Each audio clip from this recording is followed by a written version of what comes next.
Hey, everybody. I'm Dorothy Downs. I'm the executive director of the Forest City Film Festival. And I want to thank you for joining us today and welcome you to the fourth in our Filmmaker Series 101. So we are here, like always, at 3 o'clock on Wednesday afternoons to answer your questions about filmmaking. And today we are going to be looking at documentary films. So we're talking about the elements of a good documentary film. We're talking to a couple of amazing young documentary filmmakers and watching their films from last year's festival. And we're going to have a great time chatting with them and also chatting with the judge from last year's film festival. But before we get into introducing all of those guests to you today, I'm going to introduce you to Laura Briscoe, the director of the Forest City Youth Film Festival. And she's going to tell you a little bit more about the Youth Film Festival and then what we have in store for you today. So, Laura? Hello, thank you, Dorothy. I'm really happy to be here today and just tell you a little bit more about the Forest City Youth Film Festival. We are still looking for entries. So there are 5 different categories and we don't even have submissions in all of them yet. So I really want to encourage anyone at this time who may feel intimidated to know that we understand these are difficult times. There's limitations to technology and locations, and we just really, really want to encourage you to submit your films. That means if you are in grade 9 to a victory lapper, so anyone in high school across southwestern Ontario, from Windsor to Owen Sound up to Brampton, Niagara Falls, anyone in that area, you can enter a film into one of the categories. The deadline is June 25th, so you still have lots of time to get your submissions in, with over $4,000 worth of money to be given away. So please make sure you check out our website and find out how you can enter. Today, I'm really honored to have 2 award-winning student filmmakers from last year speaking with us today. A shout out to Oak Ridge Secondary School and to London South Collegiate Institute in Thames Valley District School Board, to these student winners. And our expert guest, who was the documentary judge from Western University, Constanza Burucua, will be speaking with us with her experience from teaching film studies and arts and humanities. So at this time, I'd like to welcome Constanza. Yay! Hello. Hi, how are you? Hi, Dorothy. Good. Laura. Nice to see you. Nice to see you too. Thank you so much for having me. Well, it was wonderful having you to judge the festival last year and to judge this category of documentary filmmaking. We know that you create documentary films yourself and that you have taught them for years. And so really going to be interesting to watch these films with you today and hear your thoughts on what made them the winners for you. What were the little elements that really, that you thought were special? But before we get into that, let's just talk. I'm curious to know, just fundamentally, if you could give us an idea of, well, first of all, what's the definition of a documentary film? When we watch a film, how do we know if it's a documentary or a narrative film? So basically, there's not one set in stone definition, but documentary films are films that deal with reality in a very broad sense. Now, the problem, if we think about documentary in those terms, is what is reality? And the truth is that reality really, as far as film goes, has to do with what we say and how we show reality. As we are going to watch today, the two films that we're going to watch are really two very different approaches to reality. One has to do with the world at large, and the other one has to do with a very intimate portrayal of perhaps the closest person to every human being, who is someone's mother, if you have a mother, and if not, the longing for that mother. So, what I would like to say is that it is true that documentary films are films about reality, but it's not as much about the what as it is about the how these films are made. I hope that was clear. Yeah. I would love to hear more. Tell us a little bit about the how that makes those films documentary style. So let's talk about. I know that we're going to be watching the more global one first, but let's talk about the intimate one for a moment. What are some of the elements of a very intimate film that make it a documentary as opposed to a narrative? So what makes this particular film documentary and such a personal documentary is the intimate portrayal, and I would say the first person in which the film is being told. It's called Mother, and from the very beginning we are aware that the person telling this story is telling the story of their own mother. You could also have made a film called Mother about someone else's mother. But there are many indications here in the film that this is, as I said, a very intimate portrayal. And I think it's a very timely example because, given the world we happen to be living right now, this is somehow an excellent time to think about all these possible stories. Mm-hmm. And I've been thinking about this question these past few days while preparing for this. And I think actually this is a great time to be doing both kind of films that we will be watching today. Because on one hand, we have this very intimate story, but on the other hand, we have a film that, and I look forward to talking about this with the filmmakers, a film that could be made with archive footage. Mm-hmm. So yes, we do have two films, one that can be very much made with archive footage and one that's a very personal first person story. Give us an idea quickly about a couple of other styles of documentary film that also could be looked at. So one thing that these two films have in common, despite their radical differences, is, I would say, the use of the first person. So this is, on one hand, Laura's take on her mother, but at the same time, it's Rania's take on the state of the world. And Rania, when she's not using the first person in singular, the I, she's using the we, and she's talking to us as the you. This is completely different from more classic or conventional, what is known as voice of God narration. This kind of voiceover classical documentaries when an all knowledgeable voice tells us what we need to know. So, that is like a main difference. I would say this is like setting up like two main fields. Those are two differences. Then we have more performative documentaries. In none of these documentaries, for example, we probably see Laura at some point, but we cannot identify Laura as Laura.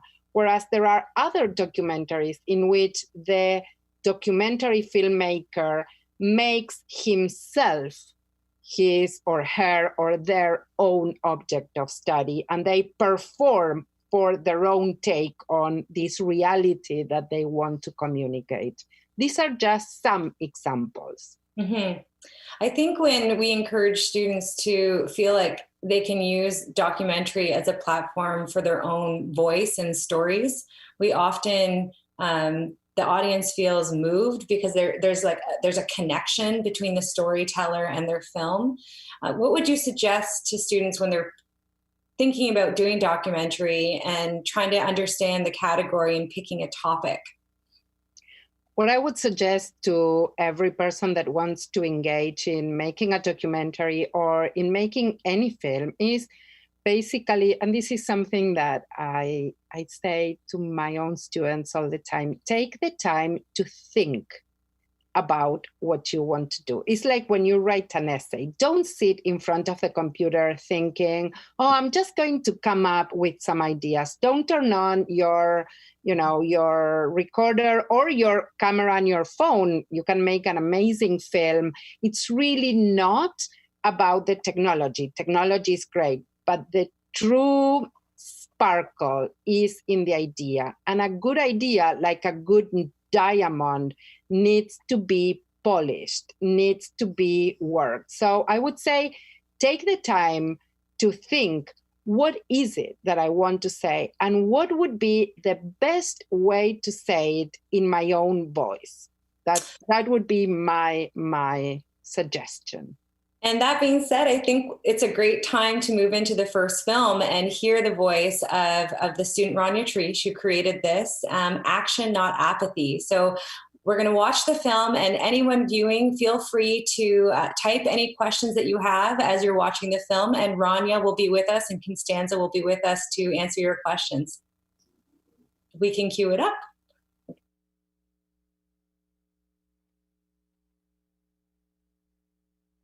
When it comes to the discussion of our changing climate, it can get very heavy. This topic is so vast and overwhelming that it is easier to turn away and ignore it.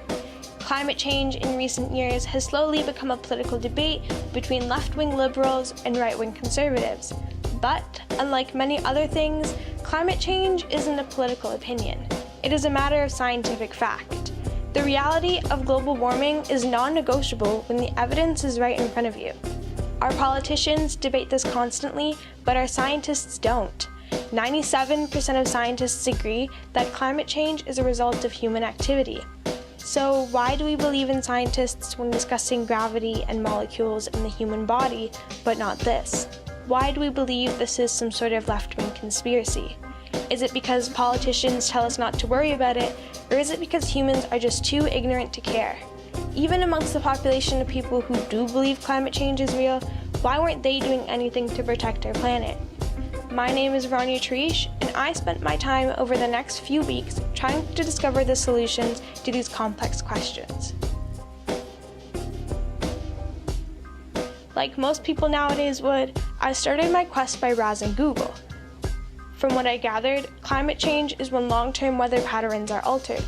Global warming is one measure of climate change, and it is the one that people are most familiar with. All life on Earth is possible by the warmth radiating off of Mr. Sunshine. While some of the radiation from the sun bounces back into space, some gets trapped in our atmosphere. Carbon dioxide is the most important gas in this insulation layer on our atmosphere. There's so much carbon dioxide and other greenhouse gases that our planet's atmosphere is now a thick, heat-trapping blanket. The result? The climate changes and the Earth gets hotter. Online, there were so many simple and easy solutions to better our environment, things that seemed so achievable and things I was already doing in my everyday life and wasn't even realizing it.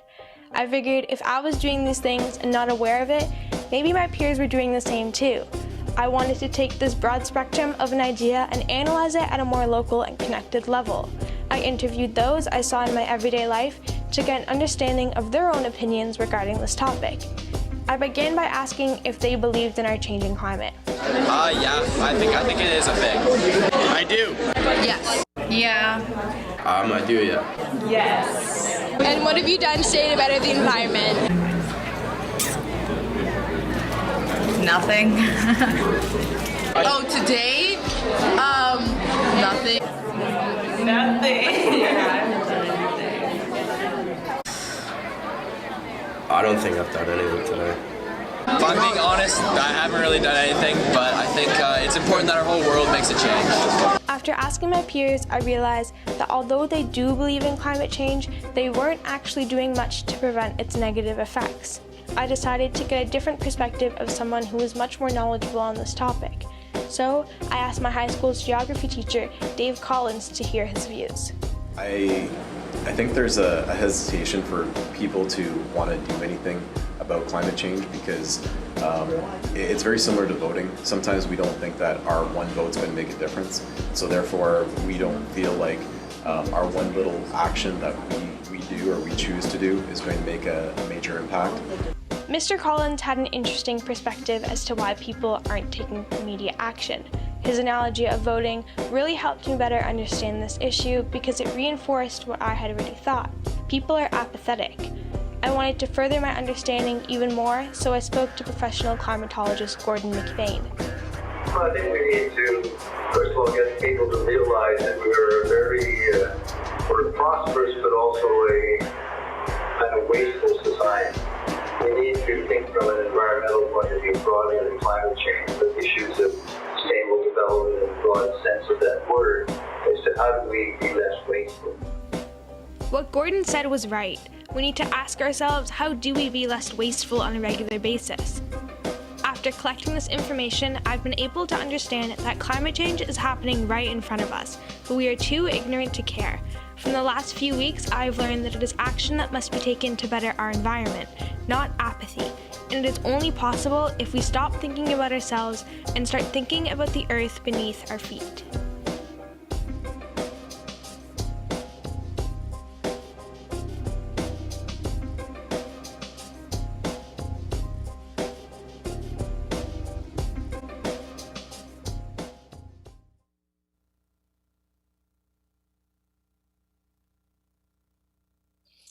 Wow, very great job, Rania, and thank you for taking the time to join us today.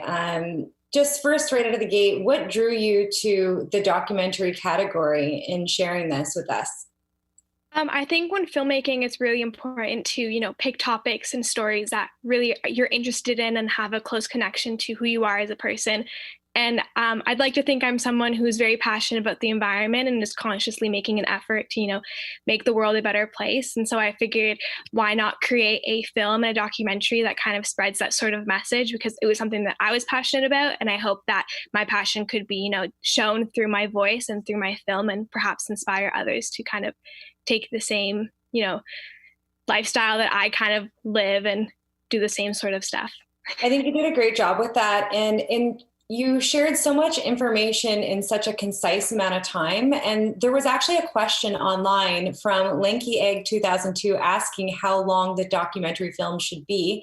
On our website, we have all the information on all the categories, and documentary is 2 to 5 minutes. So we're looking for films that long. And Rania, you really did a great job.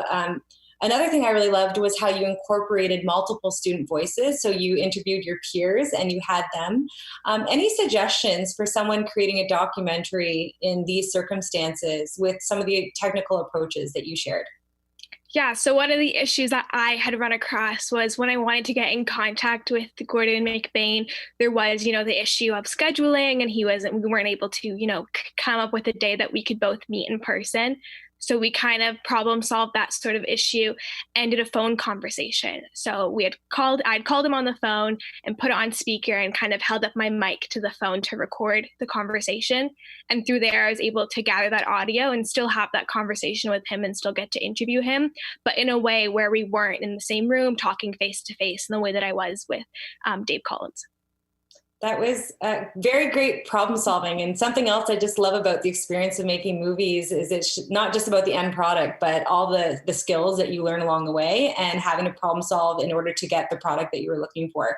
There's actually a follow-up question right now too from our online viewer, Lanky Egg 2002. She's wondering, how long did it take you to put together this entire documentary? I would say it took about a couple of weeks. A lot of the footage that I did use in my documentary was, as you guys had mentioned, archival footage. So it wasn't stuff that I was necessarily filming myself, although there are a few scenes that I had to film myself. So like the interview with Mr. Collins, and some of the doodles and animations were stuff that I had put together myself. But other than that, it was archival footage. So I didn't have to spend as much time necessarily filming it, but I did have to go through some royalty-free websites in order to find the footage that I needed that worked best with what I was trying to portray. So I think the longest bit of time came to writing my script, which took a couple of weeks to kind of perfect it and make sure that I was, as you said, getting in the right amount of information and making sure that it was short and straight to the point. So I would say about 2 or 3 weeks just to kind of get it all together and put something together that I was proud of, and then submitting it to you guys for the festival. Well, thank you for submitting it. We really enjoyed watching that. And Constanza, as our judge from last year, with all of the films that were submitted, what drew you to this one?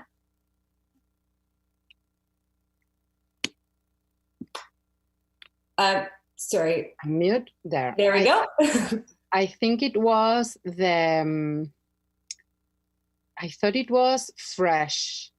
It was not the only submitted documentary on environmental issues, but to me, it sounded very personal, yet very global in a way. It really struck the perfect balance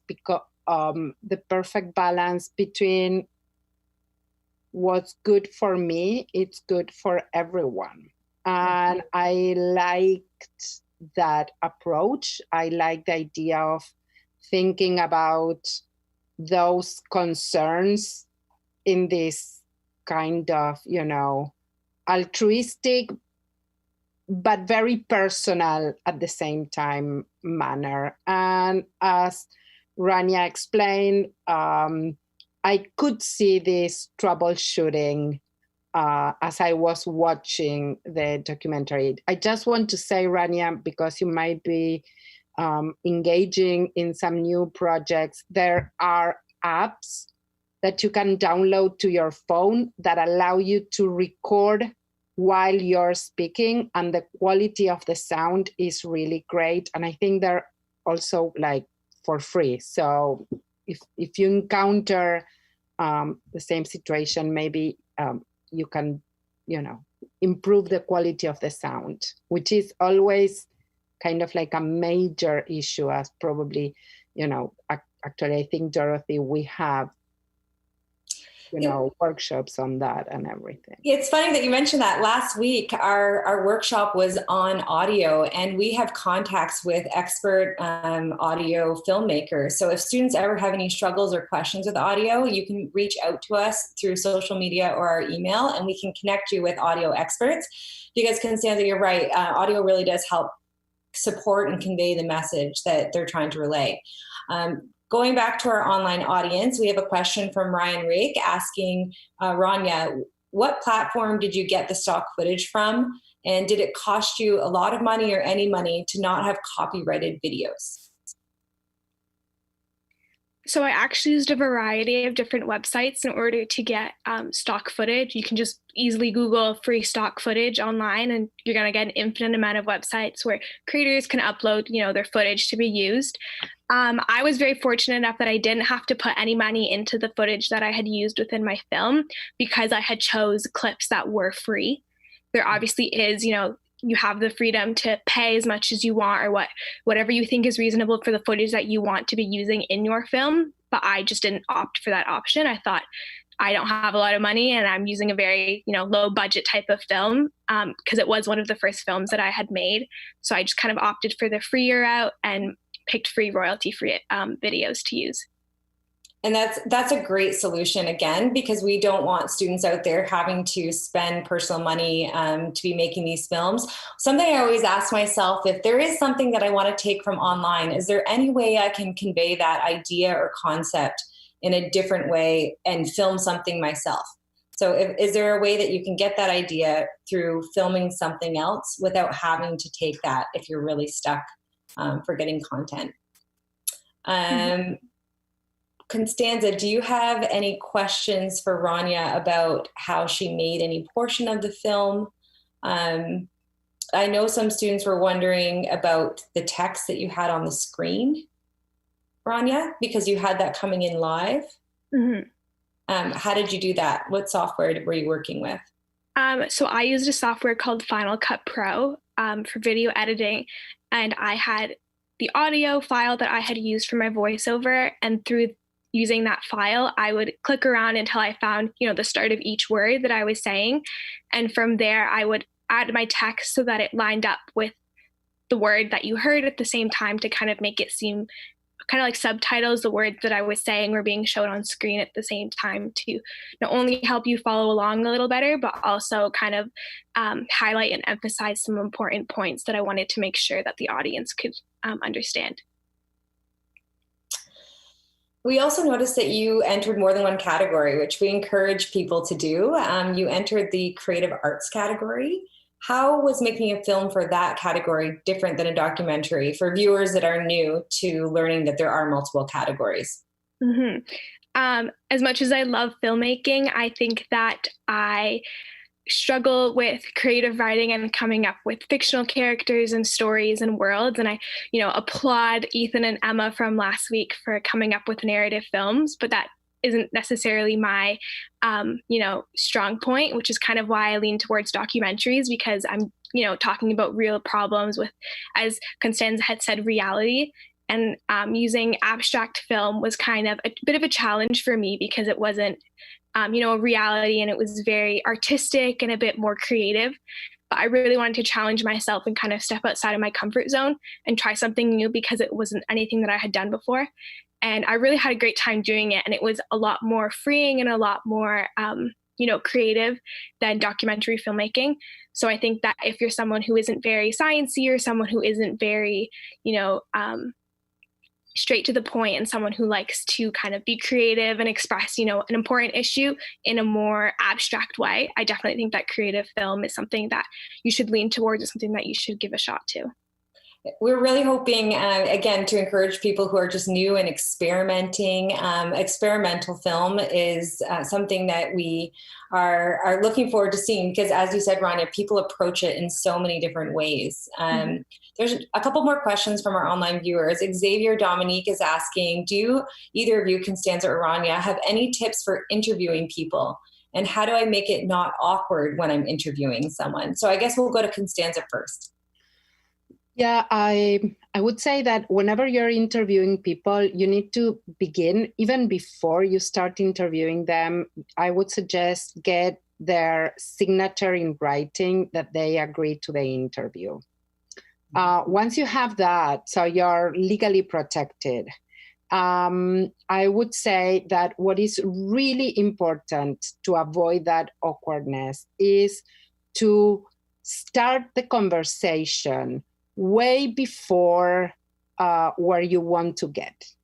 So you need to get the conversation going before asking the first big important question, unless you're dealing with a professional. So for example, once, this is an anecdote, but I had, for a project we were working on, we interviewed Anna Wintour from Vogue.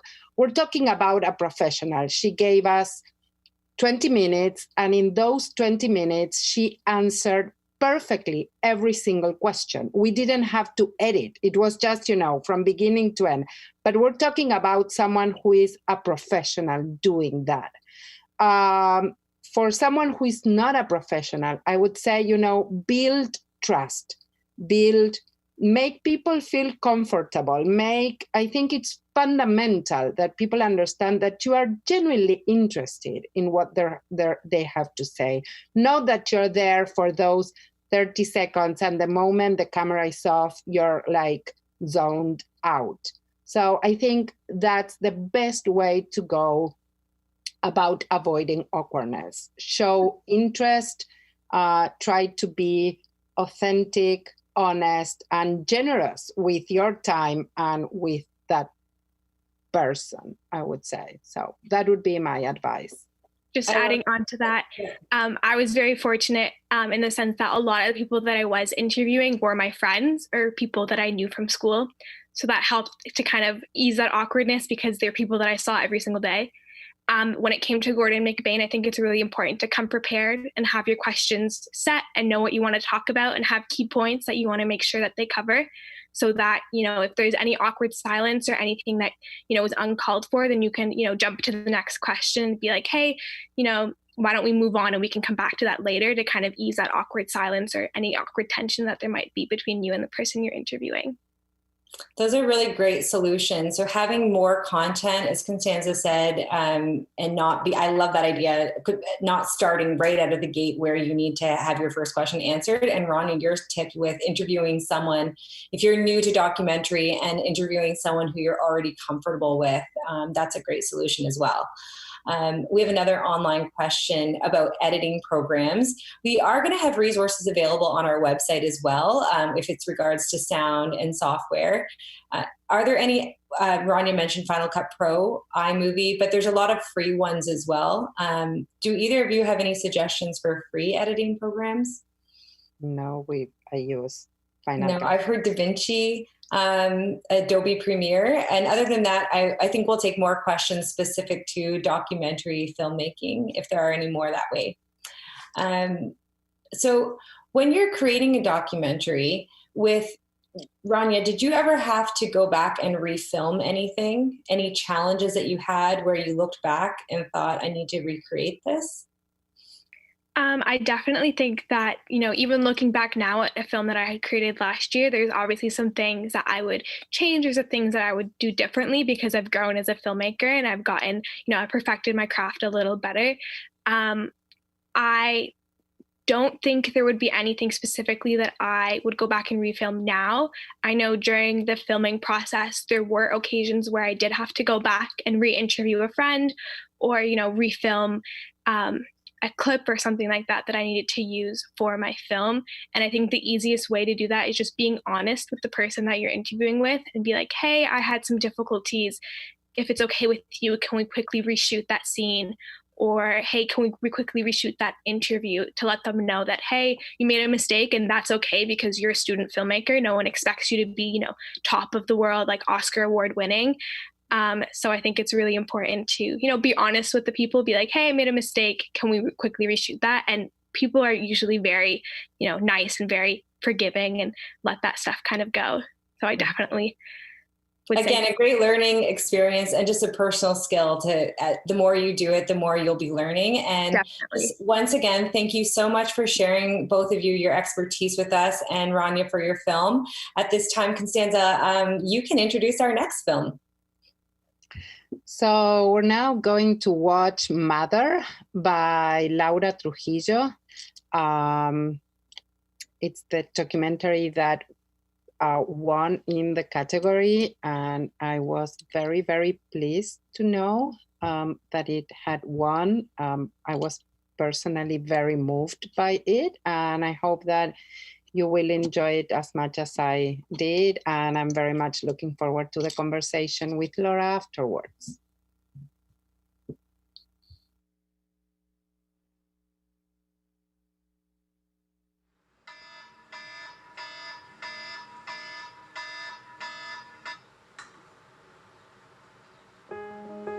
Mi nombre es Patricia López González. Tengo 46 años. Nací en Bogotá, Colombia. Tengo 4 hijos: Gisela Andrea, Jessica Alejandra, Laura Caterine y Nicolás. Hace 6 años y medio llegamos aquí a Canadá con mis 3 hijos menores, buscando un mejor futuro para ellos.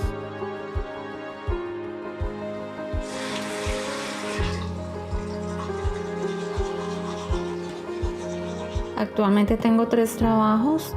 Tengo un full time con Timber Creek Communities. Tengo un part time en un nursing home, se llama People Care. Y tengo un seasonal job en el Budweiser Gardens.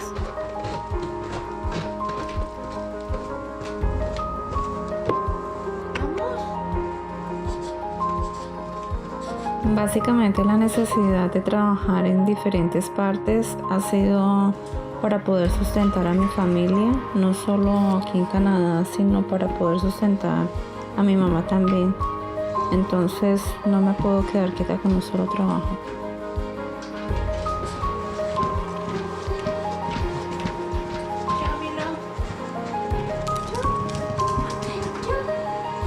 Normalmente me levanto a las 5 de la mañana, me tomo un baño, me arreglo, bajo, preparo el desayuno, le doy la comida a Milo y salgo a trabajar.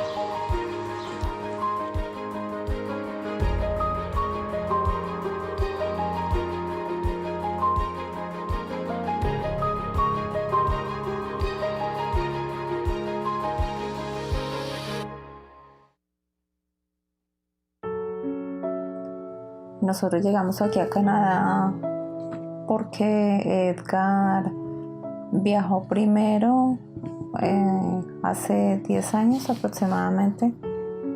En el momento que le dieron la residencia canadiense, él aplicó para podernos traer a nosotros como familia. Nosotros llegamos aquí 4 años y medio después de él haber llegado. Nunca fue fácil, la verdad. Ni en Colombia ni estando acá fue una relación muy fácil. Lamentablemente pues había maltrato físico y verbal. Cuando llegué aquí a Canadá tenía la esperanza de que la relación iba a cambiar, pero pues lamentablemente me di cuenta de que no había cambiado absolutamente nada y ya estaba cansada. Y tomé la decisión de separarme y emprender una nueva vida sola junto con mis hijos. Fue un poco duro, sobre todo estaba el temor de poder tener como una estabilidad económica para poder sostener los gastos de la casa y las necesidades básicas. Entonces siempre hubo como mucho temor, pero siempre sentí como mucha confianza en Dios y siempre oraba mucho pidiéndole la ayuda y gracias a Dios empecé a conseguir trabajo.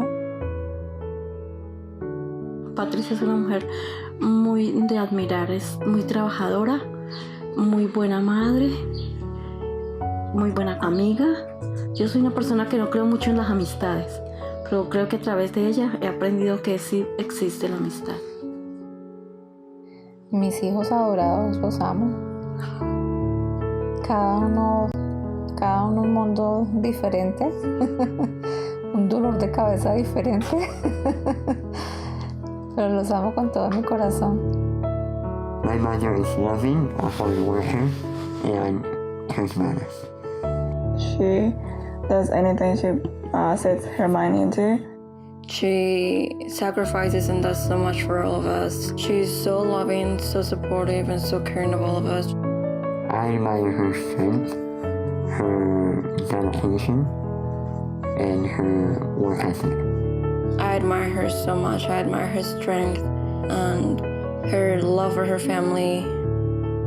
Me siento orgullosa porque acabé con muchos temores, muchos miedos y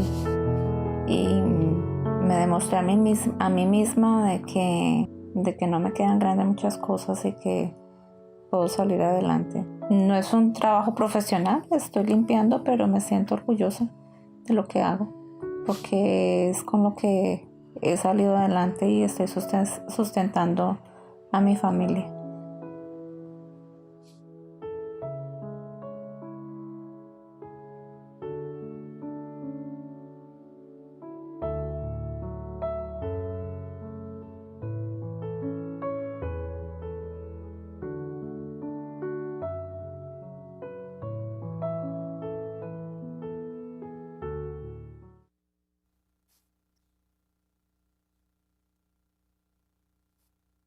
Laura, that was so beautiful. It must be just a lovely thing to have a keepsake like that. It's just really lovely. Very, very well done. Let's start off by talking about how you chose the flow. We've got the footage of the interviews, and then you've got the footage that you took of all the things that were going on around her. And we call that B-roll, right? Right. So the B-roll, let's talk about how you went about selecting the B-roll that you were going to use. Did you come up with all of those ideas yourself? Give us an idea of how you thought about all of that. Well, for the B-roll, I decided to one day go with my mom to work and shoot everything I had to shoot. And I tried to get as much footage as possible of her doing all the things she does usually at work. So whether that's cleaning the windows, taking out the garbage, like anything like that, I was making sure I got all that footage. And then for the shots that you see like in the park, that was just like a random day that we decided to go out for a walk. And I was like, let's just just shoot some stuff as a family. And when I was editing, I just decided what shots I wanted to use and stuff like that. That's lovely. How I did that. Yeah. I thought it was a beautiful, beautiful flow. Constanza, tell me a little bit about your thoughts about how this piece was put together, some of the elements that you felt really hit the mark for you.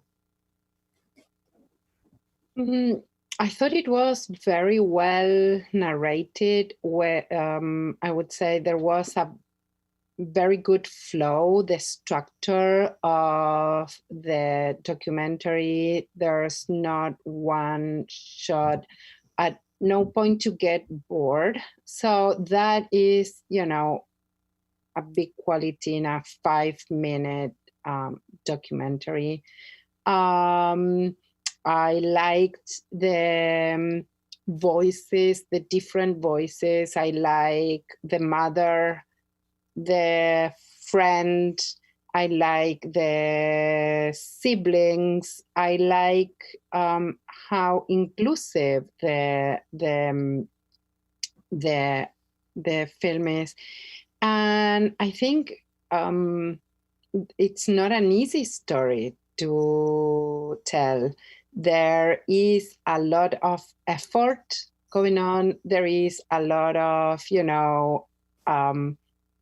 perhaps for too long unrecognized work that went into, your mother being able to sit down in the couch and say, I am content and proud of what I've achieved. Mm-hmm. And I like that. I like that history of, a successful immigration. I am an immigrant myself. So, I like that. It doesn't need to be flashy. It's a story about dignity and about, how working dignifies you. And, your mother has garnered the respect of her children. And, that's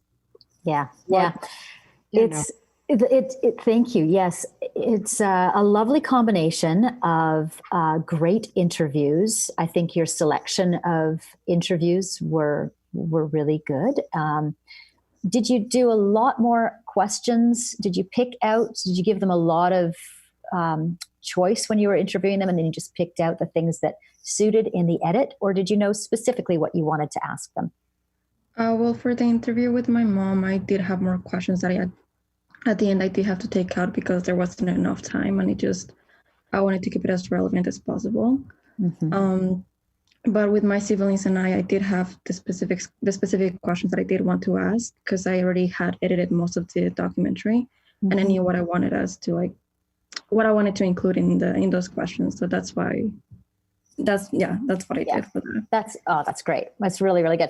We have a question from Lanky Egg again, who wants to know what cameras you used. And I'm also interested to know the equipment that you used, the camera and the mic.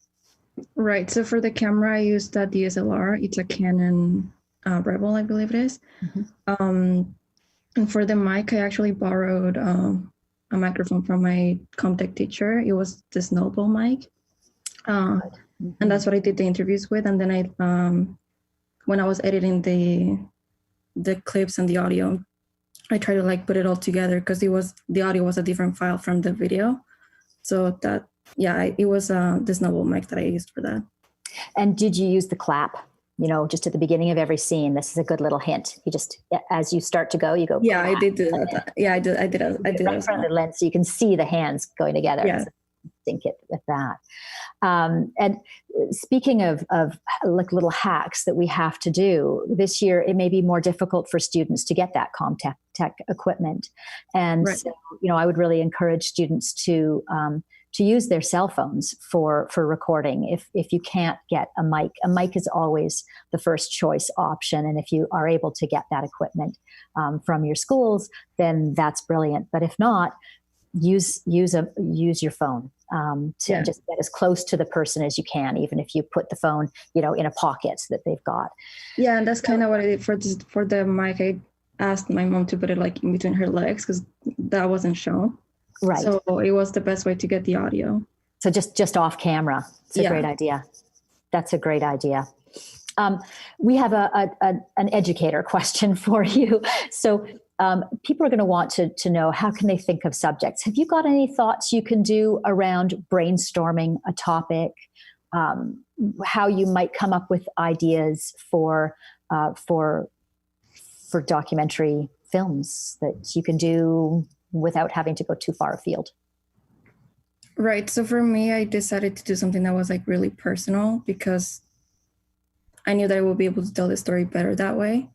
I did play around with some other ideas. I had something about a veteran that I wanted to do as well. But at the end, I did decide to do my mom because it would be like a tribute to her. And also because, again, it's more personal to me. So I guess it's just playing around with the ideas that you have and just seeing what you can come up with. Like, I don't know. Do you have any ideas, since you've done so many great interviews, how you might go about, this is a question from Xavier Dominique. He asks, how would you go about filming a person in person, but still practice social distancing? What do you think, Constanza? Any thoughts? Yes, I think that when we are faced with restrictions or difficulties, that's when our creative mind triggers. Under pressure, we work really good, really well. So I would say trust that and make the most out of the circumstances. You might be more creative under pressure than when things seem easier. Yeah. And the other suggestion for me would be watch as many films and as many documentaries as you can. The more you watch, the more you educate yourself. And maybe you're watching something really unrelated to what you're doing, but that little detail calls your attention and that triggers an idea. So I would say keep your mind permeable and nurture it. It's like you're putting there good soil, seeds, and water, and eventually something is going to flourish. I agree. I think that's great advice for how to brainstorm good ideas, take inspiration from other people who have done work. So watch documentaries. Yes, and the filming people while practicing social distancing, this kind of situation is great. Use a Zoom call and record that.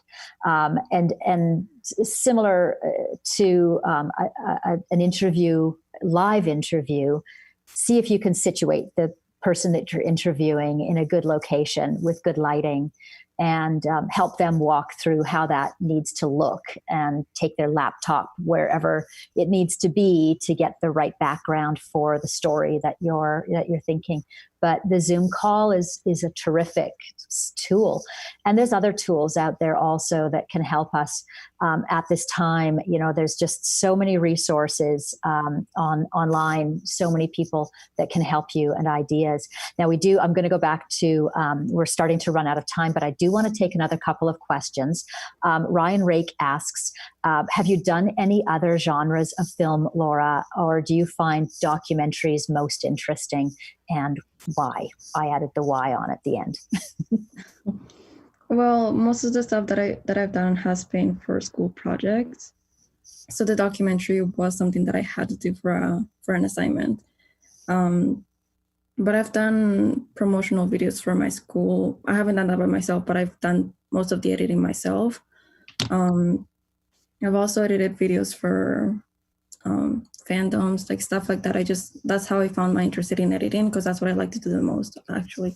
So it just depends on what you like, really. But yeah, and I think that documentary film can really be an editor's genre. Mm-hmm. You know, that's where you find all the different pieces and you can pull them together, whether it's the kind of film that Rania did with a lot of stock footage and copyright free and that sort of thing, and bring it all together in a really interesting way. Definitely, yeah. Mm-hmm, yeah. So I think that we are going to have to wrap this up. I could actually continue talking.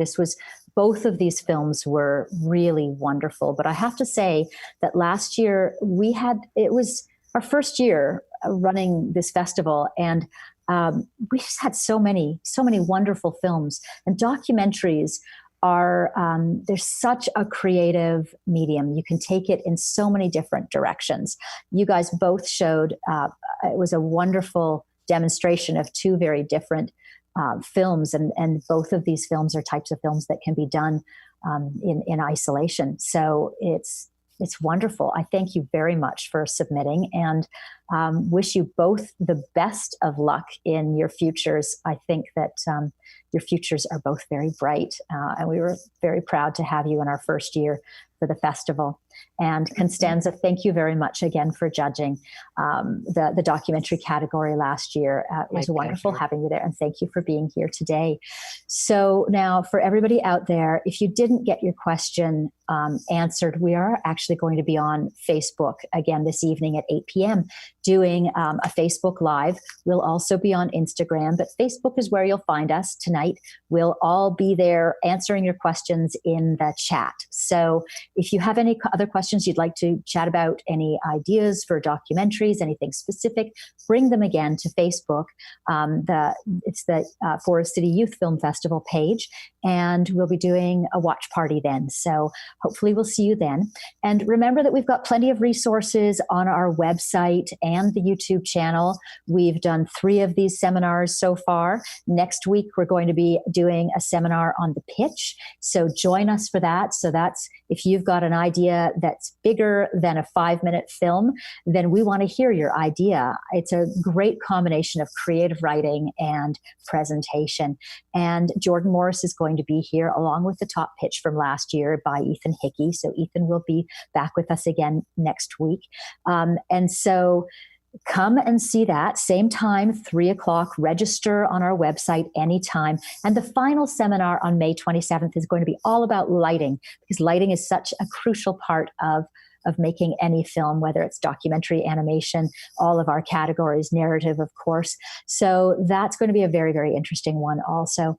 Help us spread the word about this and what we're doing over the next few weeks. Tell your friends and come back and enjoy all of them. Thank you very much for being here, and until next time.